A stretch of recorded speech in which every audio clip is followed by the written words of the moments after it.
Hello বন্ধুরা, তোমরা সবাই কেমন আছো? আজকে দেখো আমি চলে এলাম রিষড়ার প্রেম মন্দিরে। এটা রিষড়া স্টেশন থেকে হাঁটা পথে 20 মিনিট, আর টোটো করে এলে মিনিট 10 কি মিনিট 5 লাগবে।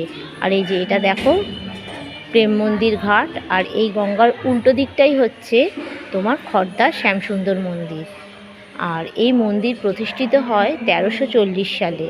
আর এই মন্দিরের মেন ঠাকুর হচ্ছে শ্রীকৃষ্ণ। এই দেখো কালো কষ্টি পাথরের শ্রীকৃষ্ণ, পাশে রাধা। আর এই মন্দিরে কিন্তু প্রত্যেক দিন বিনামূল্যে ভোগ প্রসাদ বিতরণ হয় দুপুর 1টা থেকে।